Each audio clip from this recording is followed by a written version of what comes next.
Magandang araw sa inyong lahat, Kuya Vlog. This is Ivana Alawi, Kuya Nes Vlog, subscribe po natin. Mga kalinga pa-support and subscribe po Kuya Nes Vlog. Magandang araw muli sa inyong mga kalangga, mga kuya. 8. Dito sobrang tuwa namin mga fans ng Rochelle na nagbunga rin mga pagtiyaga, mga hirap. Maraming salamat sa mga walang sawang nanood ng mga video ko. Ang content ko ngayon ay sobrang tuwa ni Royal and Richelle na nakita ang kanilang billboard sa building. Sobrang pasalamat nila sa inyo mga supporter. Watch po ninyo hanggang dulo. Salamat po.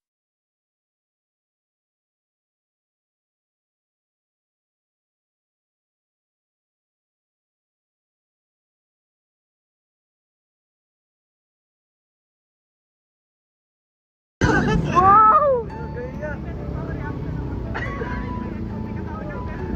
Binigyan kaya ako nila. Patapos mo kanin ka. Wow, wala grabe, stick.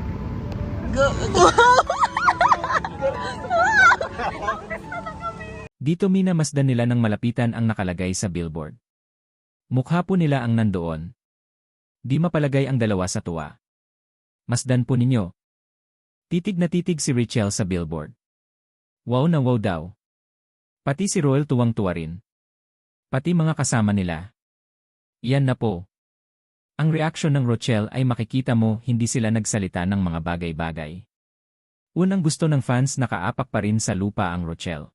Thank you po sa distinctive hope builders. Nakakala ko po.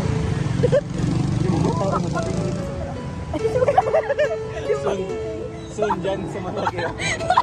Sabi ko ay, grabe guys, nandito kami sa Newman. Nakadikit ang mukha namin. Sino kasi kaso?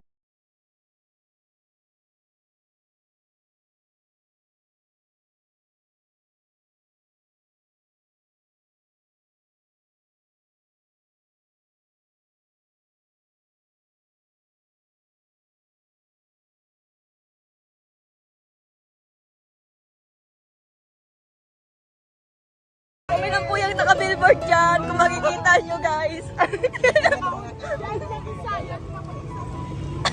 Grabe, nag-iisa no? Grabe go, artista ka na. Kami po yan, kami yan. Mukha lang hindi, sa personal. Kami lang po yan. Mukha lang po hindi sa personal, iba po kasi. Thank you po, stick. Bukas, sukunin na. Maraming salamat po. Sa Rochelle Community. Maraming salamat po sa aking mga subscribers. Sana po suportahan nyo ako kung ako'y mag-vlog na ng mga charity. God bless po sa inyong lahat. New one. Harap ng HP Hypermarket. Thank you for watching. God bless.